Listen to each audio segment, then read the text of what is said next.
pour renoncer le contrôle, pour laisser la place au hasard. C'est un nouveau Mika, en fait, qu'on a en face de nous, qu'on écoute là en ce moment sur Radioscope. Je pense que c'est une évolution. Et si tu me demandes de quoi j'en suis sûr, je suis sûr que j'ai aucune idée ce qui se passera dans ma vie dans les prochaines années. Ça, c'est la seule chose. Et je suis prêt pour toutes les surprises. Ce qui est sûr, c'est que ton prochain album sort le 1er décembre prochain. Il s'agit de ton 6e album studio. Le dernier était sorti juste avant la crise sanitaire. On a tous changé pendant la crise sanitaire, toi aussi, manifestement. Ouais, tu viens de nous le dire. Ouais, évidemment, ça fait partie de ça. J'aime pas trop le dire parce qu'on l'a tellement dit, tu vois, mais t'as raison, c'est vrai. Et étant donné qu'en plus l'album est désormais un album 100% français, est-ce que ça a changé ta façon de travailler, aussi bien cette pause forcée à cause de la crise sanitaire et sur le fait maintenant de chanter et d'écrire en français? Est-ce que ça t'a changé? Est-ce que ça a changé les méthodes? Comment ça s'est passé pour préparer cet album? C'est moins précieux. Tu vois ce que je veux dire?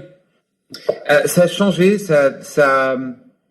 c'est drôle, c'est devenu plus une partie de ma vie quotidienne. J'écris beaucoup plus en permanence, un peu partout. C'est moins précieux, c'est moins contrôlé, c'est moins programmé. Et c'est bien, en fait. C'est un peu plus comme la manière que j'écrivais quand j'étais jeune, un petit peu quand je pouvais, dès que je pouvais.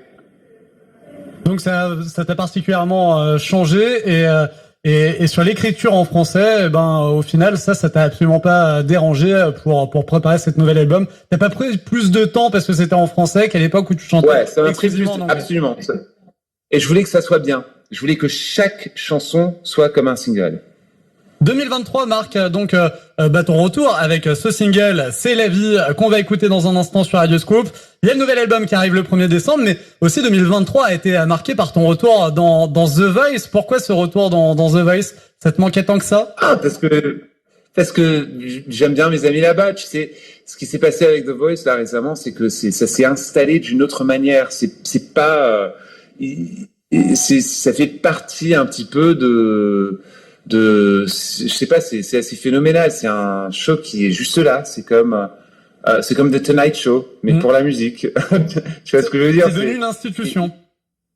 Ouais, et c'est une institution, mais quand même qui a gardé un esprit léger. C'est pas pathos. C'est pas maintenant l'énorme événement. The Voice revient.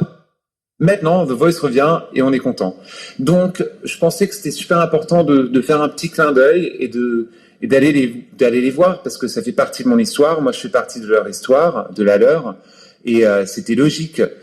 Tu sais, j'ai un truc, c'est que je refuse, et il y a des autres artistes qui sont pas d'accord, mais je pense que c'est fou et moi, je viens d'une culture où, quand je pense à la télévision, moi, je pense à Elvis, je pense à Cher, je pense à Frank Sinatra, et oui, tu penses pas à la compagnie créole, quoi. Je pense vraiment, tu vois, la télévision peut être romantique et la musique a sa place à la télé. En fait, il faut défendre la musique à la télé. C'est pas juste des galas de prix ou des awards ceremonies. La musique peut avoir sa place, les chanteurs, le chant, et donc je ne snobe pas la télévision du tout. Je pense que c'est ridicule de snobber la télévision. Je pense qu'aujourd'hui, c'est ridicule qu'un musicien soit snob. Un musicien devrait être l'inverse et l'opposé d'un snob. Et pour le coup, TF1 fait énormément d'efforts avec le retour de la Star Academy qui sonne vraiment émission de variété un petit peu comme il y a 10, 15, 20 ans en arrière. Donc TF1 pour le coup fait l'effort pour ça. C'est différent parce que la Star Academy, c'est quelque chose de complètement différent parce que peu importe les présentateurs ou les coachs et tout ça, c'est pas important pour Star Academy. Star Academy, c'est uniquement les concurrents. Oui, mais ce que je veux dire, c'est tu parlais de la musique à la télévision et pour le coup, la Star Academy apporte une émission de variété qui manquait énormément à la télé depuis une dizaine d'années. Exactement, Star Academy, The Voice, tout ça, il faut juste bien le faire. Ça, c'est la chose qui est super importante. Mais je pense que quand même, malgré ça, c'est des concours de chant, c'est des talent shows.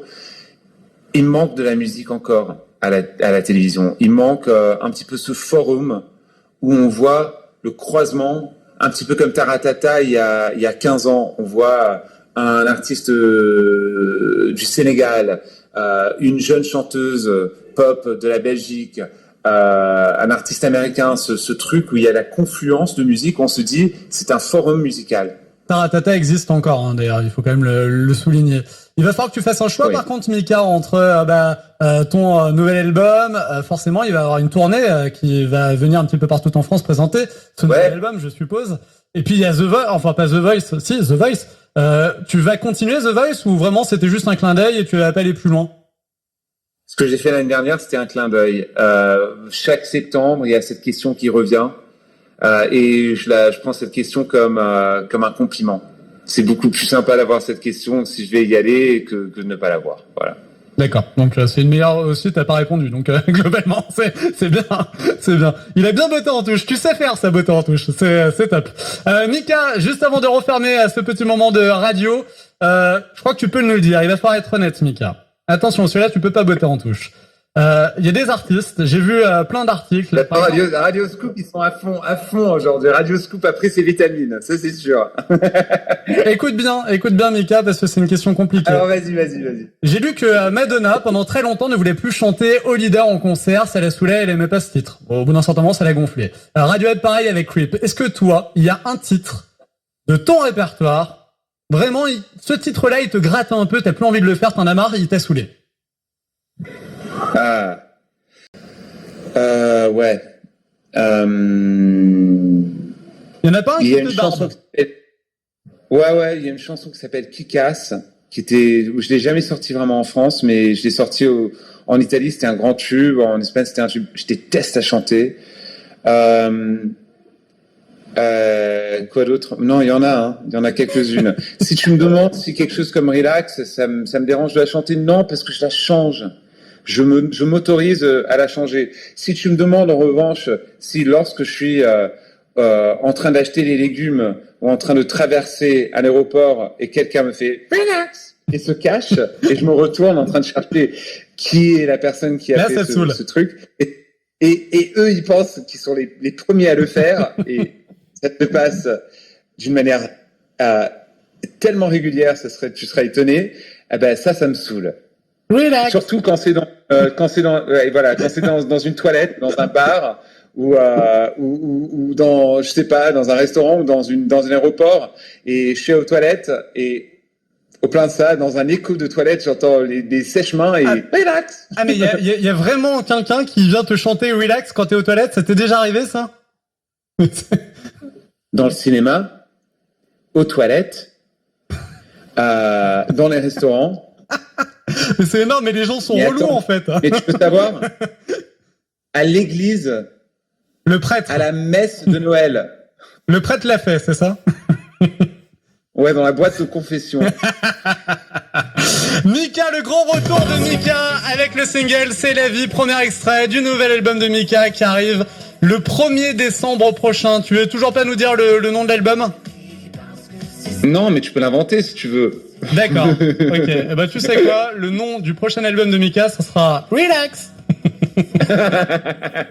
Merci Mika d'avoir partagé ce moment de radio avec nous, c'était vraiment très très sympa. Un grand plaisir, salut.